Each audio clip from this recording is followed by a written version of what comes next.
Hi, Michelle. Hi, Sam. Thanks for being on time today, guys. We're just gonna wait another minute or so to let folks kind of trickle in.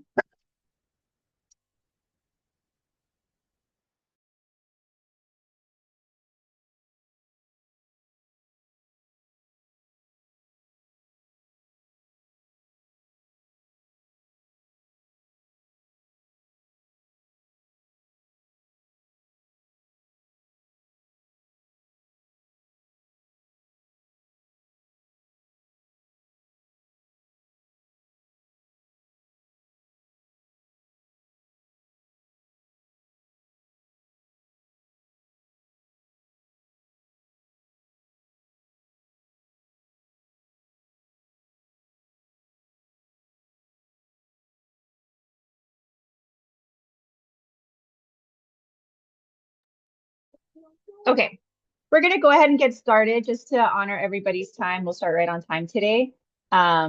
We are missing a lot of folks, so hopefully they will trickle in the next few minutes. So welcome to class 6, you guys. We're going to be talking about agriculture water. So all things water on the farm. So you'll hear us say production water quite a bit, and this refers to the water that is used during the growing period. Um, so your irrigation water is your production water. I need to.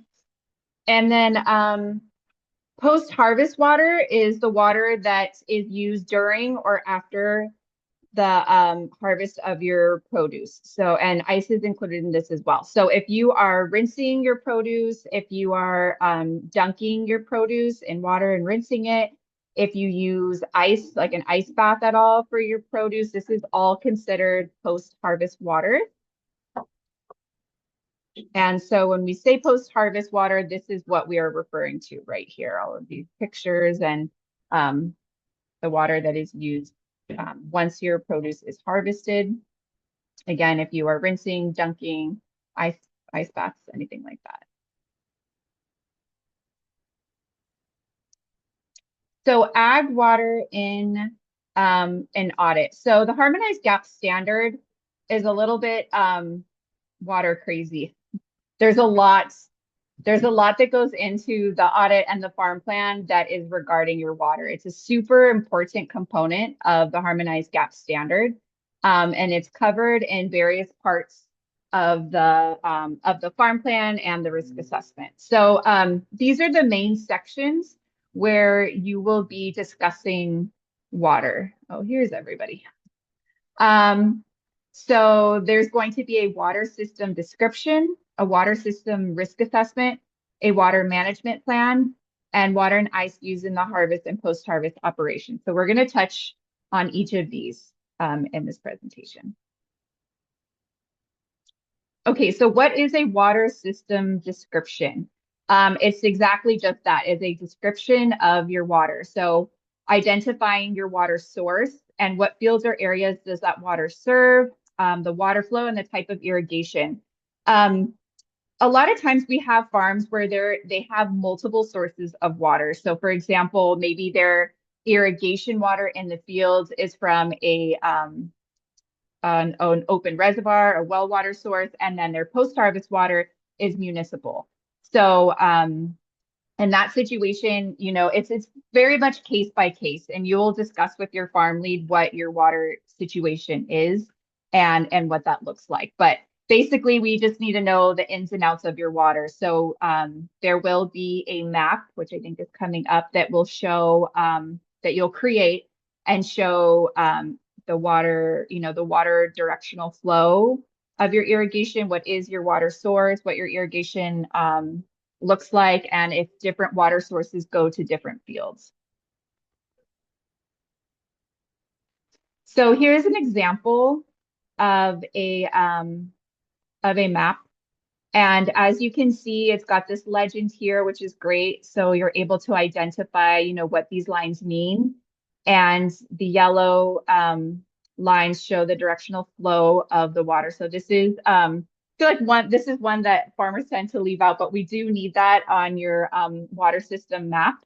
the directional flow of your water. And then again, if you have multiple sources of water, having a little legend like this identifying which water source is coming from where and what fields is it going to. So this is a great way to do this if you can take an aerial screenshot of your farm using Google Earth. This is a really great option to create this sort of map. And then this next one is just a hand-drawn one. So both are completely acceptable. Again, just showing out the basic layout of your farm, and then the irrigation lines and the directional flow of the water. And some other things that you'll want to include on there are if you have a reservoir, if you have tanks, if you have a well, anything like that on your farm, we'll want to note that on this water system description map. And then some other things like your other map, the number blocks, the fields, again, type of irrigation. If you have backflow preventers, where are those located? And having those identified on the map as well is crucial. So any permanent water fixtures is needed on this water system description map.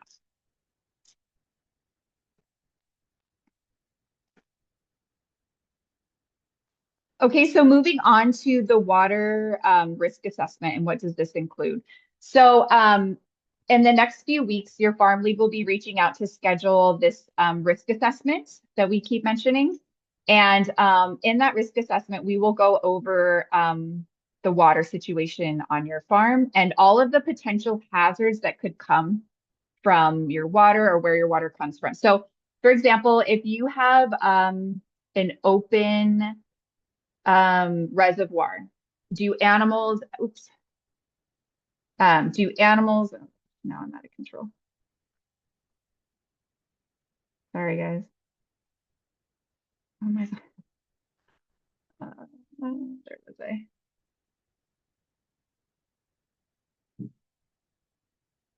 Okay. Okay, so if you have a open water source, do animals access that? Are animals drinking out of that? Are birds able to fly over it and poop in it? So stuff like that, we want to talk about and have some mitigations in place to prevent contamination from your water. Some other examples, if you have a stream nearby or some other, bodies of water, if those were to flood, will that flood eventually reach your farm and your crops? So taking things like that into consideration. If maybe you're on some hills and there's neighboring farms and you've got a farm that's slightly above you, what do they have? Is there a possibility of that there could be a flood on their farm and it runs down and then into yours? So again, just looking at all of your surroundings, all of the possibilities, and making sure that we address them in the risk assessment and come up with some ways to try to prevent contamination.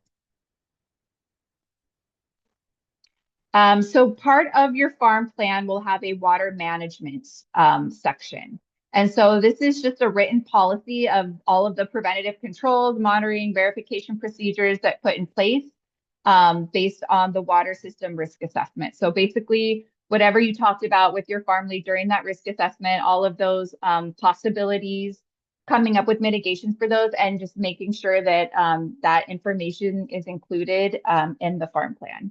And so if water testing is part of that, making sure that we include all of the water testing information into your farm plan. So, like which method of water testing are you using? Who will be doing the water testing? Which accredited lab are you going to be sending your water sample to? How often do you need to do water testing? All of that information is part of your water management plan, and all of that will go into your farm food safety plan.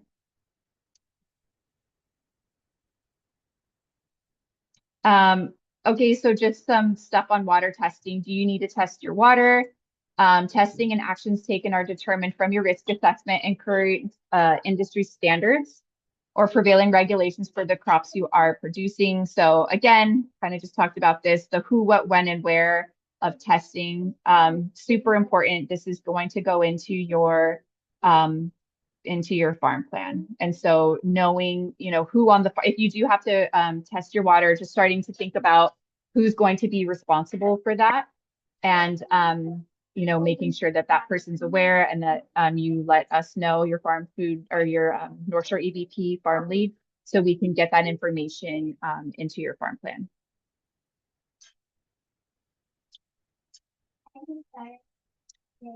Okay, so just some more information on water testing. You need to show that your water quality does not present a contamination risk. So municipal water sources are considered microbial safe for production and post-harvest use. So all of the schools in the group, you guys are given some slack there. You don't need to worry about anything like that. So if you are on municipal water, you don't need to worry about water testing. We pull the county report and grab that report and upload it to Heavy Connect and handle that. So there's nothing that you need to do. If you have well and surface water, this does need to be tested. And again, if you need assistance with finding a lab or which lab's closest to you, how to go about doing that, you can reach out to us and we will get you all of that information and get you set up for your water testing.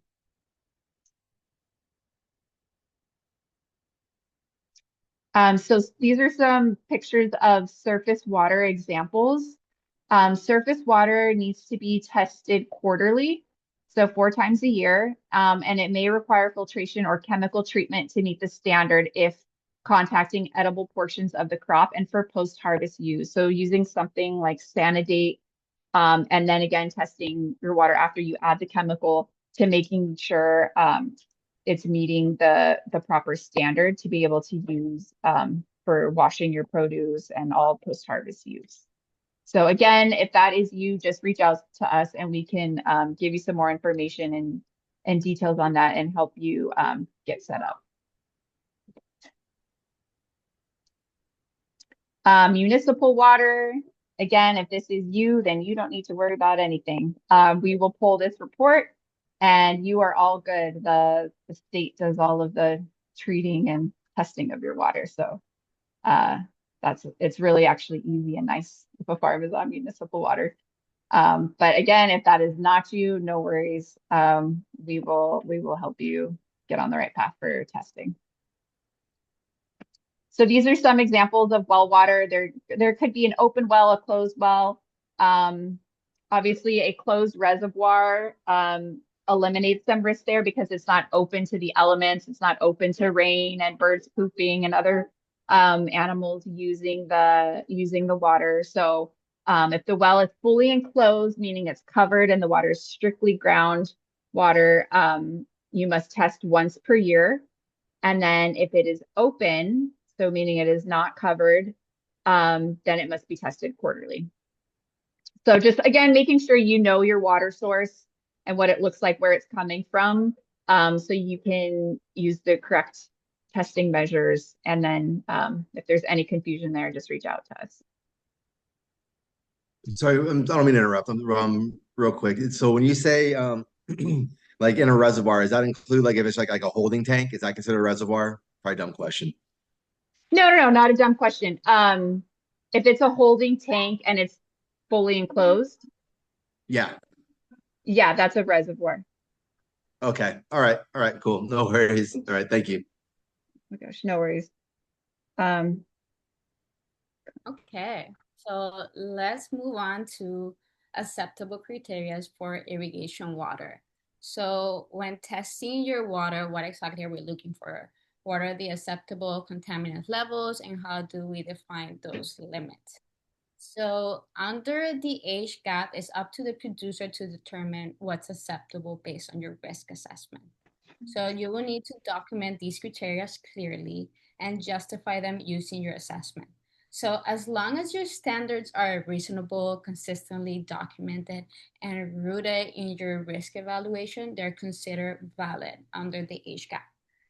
While FISMA regulations references recreational water standard, these are not required for the age gap.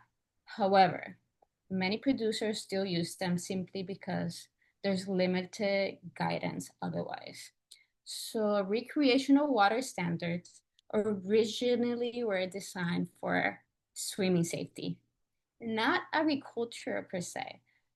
So they use that just because the lack of specific alternatives. So if you do choose to use the standard, here's what they involve.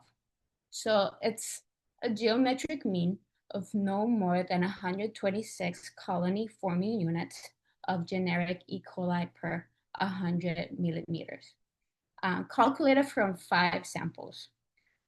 So no individual sample may exceed 235 CFU limit. And this also includes like a statistical threshold value. So no more than 10% of samples should exceed that 235 CFU limit. Now, I know this is a lot of info, but don't worry, like as you begin testing and receiving results, if you are in a surface water source or rain catchment, things like that, will help you interpret those data and ensure that you understand what it means for your farm. Dea, wait, can I pause you 1 second? Can you guys still see the presentation? Yeah? Okay. Sorry. You know what? Lisa's always the one that pulls it up, so she's the expert. And for me, I can't see it anymore. And it says my screen sharing is paused. So I just want to make sure you guys are still able to see it. And you can, yeah? Oh, Okay. yeah, All I can good see here. it. Yep. Yeah? Okay. Interesting. Okay. Go ahead. Sorry. Okay. You can click next if Okay. Perfect. Okay, so now let's talk about which lab to use and what to do if your water is contaminated. So water testing for the HGAP must be conducted by a lab that meets good laboratory practices or participates in a proficiency testing program. So once those results are in, if the water meets your safety criteria, then it's fine to use. If the results indicate contamination, particularly with E. coli, do not use the water for post-harvest purposes. So when I say post-harvest purposes, just how Ingrid mentioned, the water used for cleaning products, produce, harvesting equipment, washing your hands. So don't use that water until it's retested or treated. So in cases of oh, Michelle has a question. Yeah, I'm sorry. I'm still confused about the previous slide on recreational water. What Yeah. what is recreational water? I'm not quite sure what that is. So the recreational water, it pretty much was designed for like swimming safety. So like you go to a pool, that's like good water. So water, that water cannot go over 126 CFU, total coliforms or E. coli. So people are using that, some farms are using that for watering, for irrigation of their plants. Is that why? Mhm. Okay. Yeah. So thank you. Okay. So back to water testing and results. If the results do indicate some contamination, particularly with E. coli, do not use that water. And if you do plan to treat that water in case of contamination, this often involves a sanitizer like Sanidate 5.0. So if you're using a chemical treatment, then you must document your treatment protocols in your farm plan. Don't worry, we got you. And maintain a schedule, just when to apply that sanitizer. And also you need to keep the records for that application. And throughout the whole process in developing those protocols and those records, we will be guiding you. Next.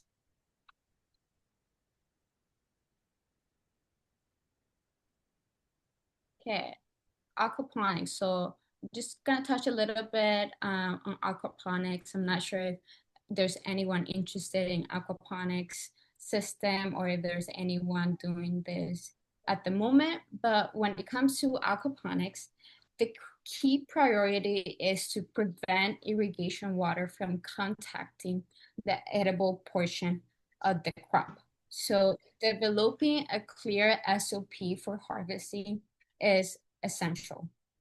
You should also minimize the risk of cross-contamination. And this also applies if you have animals in your farm. So if you have cattle, chickens, things like that, it's best to use separate tools for handling animals versus crop. So keep them separate. You don't want to be using the same tools for dealing with chickens and harvesting your carrots. Also, for aquaponics, never house the plants in the same tank as the fish. So the water in aquaponic system must be tested monthly for E. coli with the samples taken from the distribution system. So now you may think, oh, fish don't carry E. coli. Yeah, you're right. They don't carry E. coli, but other factors like birds, rodents, temperature, rain, system setup can lead to contamination. So if a bird came and did poop in the water, then there's an increase in temperature. So now there's a lot of bacteria in that water. So that's the problem. That's the root of the problem. Next. Okay, so why are we testing the water and what are we looking for? So the primary concern is generic E. coli. Generic E. coli is a reliable indicator of fecal contamination. Its presence suggests that there's fecal matter or other related pathogens present in your water source. So under FSMA and the HGAP standard, E. coli is the standard metric for water quality. So while some tests provide total coliform counts, generic E. coli is a more accurate and specific indicator of fecal presence. That's why it's our main focus, and that's why when you are required to get water tested, that's why we say E. coli, test for E. coli. Okay, next. Okay, so when reviewing your production water, irrigation water, same thing, or some people say now pre-harvest water. So if you hear that term, we're talking about production water. So the first step is identifying risk, such as pathogens entering your water system and contaminating your crop during growth. So some common risk factors include like animal droppings, contaminating the surface water or open ditches, broken irrigation lines, or any system breaches allowing contamination in. So during the risk assessment, I will be asking you what is your water source, and we will evaluate it just depending, like if it's surface water, then that's higher risk. And then your application method. Are you using drip irrigation versus overhead spray? If you're using if your water is surface water and you're using overhead spray, then that's really high risk because the water is touching the edible portion of the crop. And also we evaluate the timing. So water applied right before the harvest, it poses higher risk than water applied weeks prior. So in short, less contact with edible parts then equals less risk. Drip irrigation is lower risk, while overhead irrigation is the highest. Next. Okay, so now that we have identified some risk, how do we reduce them? So mitigation strategy include increasing time between water applications and harvest, allowing natural pathogens to die off, leveraging environmental conditions like sunlight, heat, drying, just to reduce the pathogen survival, and also minimizing pathogens food sources in the environment. However, I know we talked about a little bit about mitigation, but it's important to remember that some pathogens do survive longer than expected. So even in tough condition. So while mitigation helps, prevention is the best strategy, especially in food safety. Next. Okay, so moving on to post-harvest water and ice. So any water or ice during harvest and post-harvest must be microbially clean, meaning no detectable pathogens.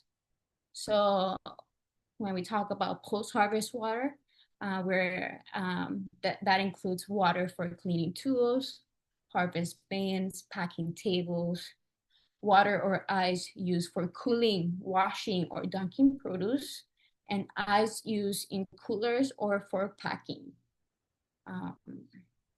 So throughout the whole program, will help you to ensure that all water use procedures in your farm are documented in your farm food safety plan.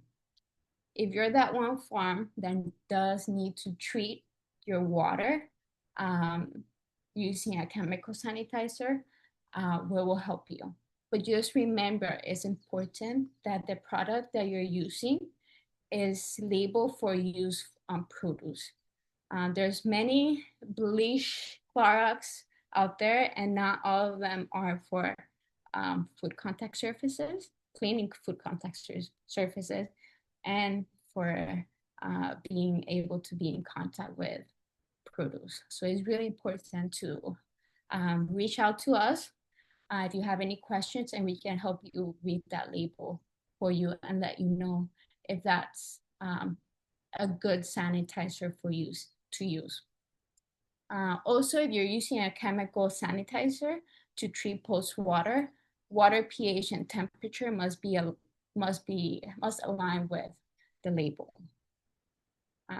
So finally, let's talk about the water delivery assessment. So these evaluations are typically done quarterly or biannually, but it really depends on your system complexity. And during the risk assessment, we will help you set that schedule, and we will also outline it in your farm food safety plan.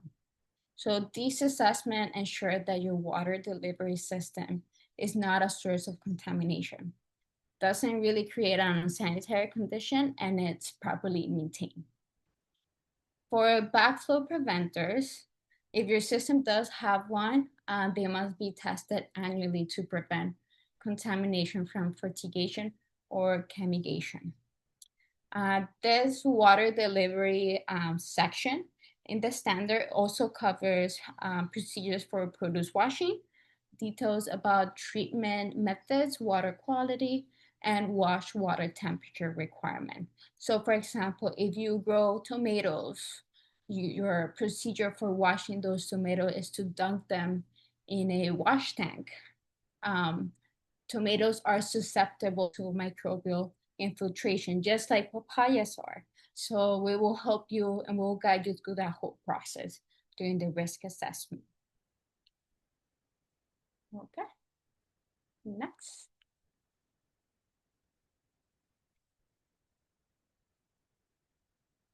Okay, so since we're talking about water delivery system, and for those of you who have already started using Heavy Connect, which is awesome, I know some of you have, thank you. You will see this log under the field scope, or for those of you who are my farms, I already customized a little bit, so they might be in your annual section. So those logs, that log is as a requirement for the standard. You can click play if can.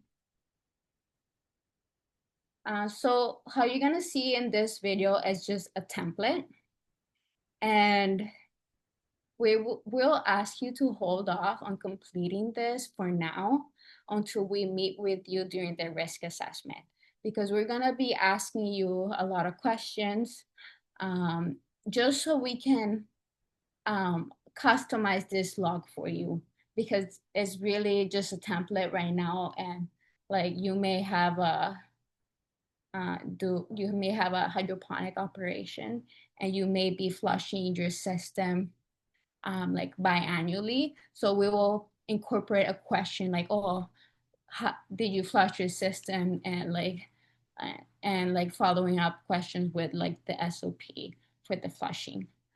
Same if you have a rain catchment system, we'll put information like that in that log. Because right now it's just a template. It may not apply to you at the moment. So we just wanted to show you what it is. And if you do open your Heavy Connect, you can also see what the video is showing. Yeah.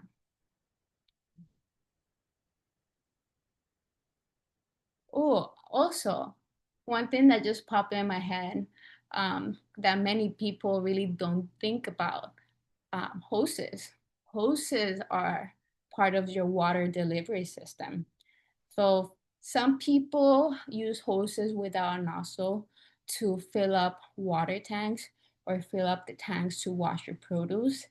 We are all in Hawaii, and we have stock problems. So if it's important to, before putting the hose in your fill up your tank to flush the water, just in case there's a slug inside your hose. Happened to me. It has happened to some other people, so you don't want your slugs in your water tank. So just fun thing to note, because not everyone think about that. Okay. So homework for next class. So we're gonna be asking you to create a water system map. So just how Ingrid mentioned, if you already sent us a map just showing the fields and where everything is located, you can use that same map and like draw like the directional flow of the water. Also, if you have any backflow preventers, please label where it is. That's really important. Tanks, rain catchment, all that. And if you are in well water or well water source or rain catchment, please reach out to your lead, and we will be helping you set up like the water sampling procedure for your farm. If you're in municipal, you're all good. But that's pretty much it for class. It was a pretty quick class today. Does anyone have any questions?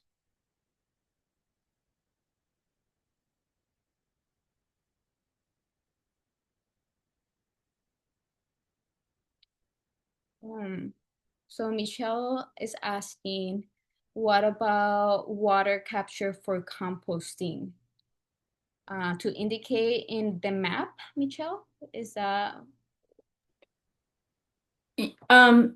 Yeah, well, I think I got the answer to my question, because you were just basically talking about things that are going to touch the produce, right? So, and I guess composting has its own rules, like days before harvest, that kind of stuff. So I think I'm all good. Thank you. Cool. Well, if there's no more questions, or if any questions pop in your head later on, you know how to reach out. And yeah, have a lovely rest of your day. Thanks, you too. Have a good day. Bye, guys. Hello. Thank you.